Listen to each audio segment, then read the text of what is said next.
Alors, mes chers amis, on continue notre étude d'Antigone, de Jean à l'huile, concernant le texte théâtral. On sait déjà qu'un texte théâtral qu'on a vu, un texte théâtral comporte deux parties distinctes, ça veut dire qu'ils ne sont pas indissociables. Qui ne sont pas indissociables. Voilà. Alors, ce sont le dialogue et les didascalies. Alors, on va partir vers le dialogue. Qu'est-ce que c'est? Alors, dans le dialogue, c'est le personnage qui est différent de l'auteur qui parle. Il y a la situation du dialogue, il y a les fonctions du dialogue et les formes du dialogue. Parlons un peu de la situation du dialogue. On va répondre à ces questions. Quel rapport lie ou oppose les interlocuteurs? Tout d'abord, on doit répondre à cette question. Quel rapport lie ou oppose les interlocuteurs entre eux? Quelle est leur situation respective dans la hiérarchie sociale, dans l'espace et dans le temps? C'est-à-dire, pour répondre à cette situation dialogue, on doit trouver des réponses à ces questions. Quel rapport qui relie entre les interlocuteurs ou qui oppose entre les interlocuteurs entre eux? Quelle est leur situation respective dans la hiérarchie sociale, dans le temps et dans le lieu? Après, on va voir les fonctions du dialogue. C'est quoi les fonctions du dialogue? Alors, on dit toute situation de communication verbale. Parce qu'il y a une communication verbale et il y a une communication non verbale. Il s'agit des gestes, etc. Alors, toute situation de communication verbale, c'est-à-dire orale, selon Jacobson, repose sur 6 facteurs. 6 facteurs. On va voir. Premier, c'est il y a un schéma entre le destinataire et destinataire. Destinataire, celui qui parle, et destinataire, celui qui écoute. Il y a le locuteur et l'autre bout, il y a l'interlocuteur. Le locuteur, celui qui parle, et l'interlocuteur, celui qui écoute.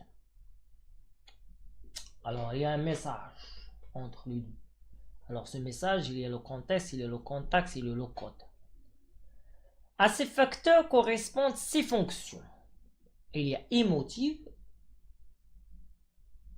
référentiel, poétique, pathétique, métalinguistique et conative. Alors, je répète encore une fois. Lorsqu'on parle des fonctions du dialogue, toute situation de communication verbale repose sur 6 facteurs. Alors, tout d'abord, il existe ce qu'on appelle le destinateur et le destinataire. Le destinateur, celui qui parle, le destinataire, celui qui écoute au bout du long.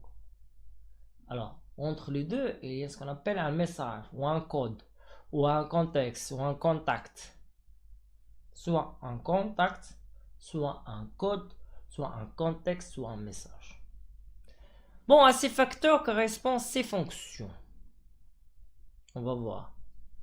Alors, il y a la fonction émotive. La fonction émotive a pour rôle de traduire des émotions, exclamations, vocabulaire, de la passion gestuelle. La fonction englobe tout ce que le personnage dit et de lui-même et des autres. La fonction émotive définit les relations entre le message et l'émetteur qu'il utilise pour exprimer son opinion, son affectivité. À l'égard de l'objet, la fonction conative définit les relations entre le message et le récepteur. La communication a pour but d'obtenir une réaction des récepteurs. La fonction poétique concerne le style du locuteur, registre de langue, etc. Et la fonction métalinguistique, elle existe dans le cas où il y a un théâtre dans le théâtre.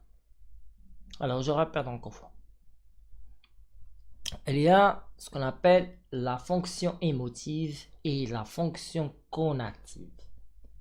La fonction émotive a pour rôle de traduire des émotions. C'est clair? La fonction émotive englobe tout ce que le personnage dit de lui-même et des autres.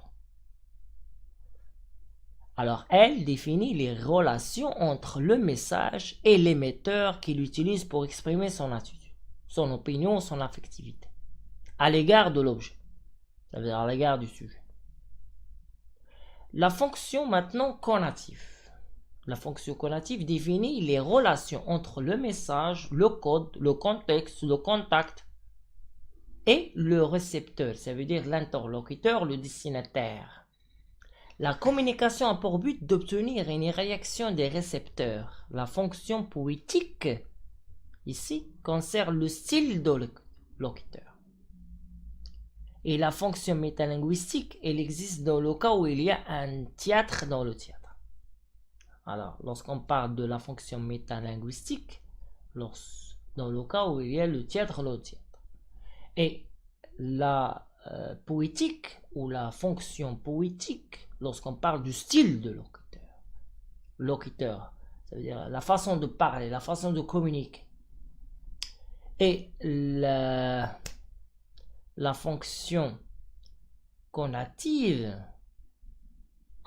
c'est définir la relation entre le message et le récepteur.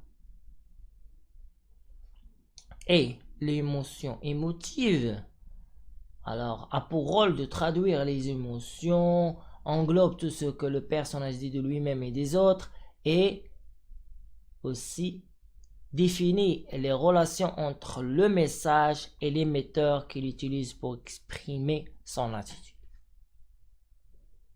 Voilà donc les fonctions des dialogues.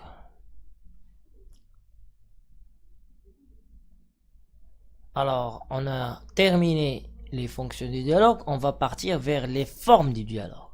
Il y a la répartie, le polylogue, le faux dialogue, le dialogue à trois et un monologue.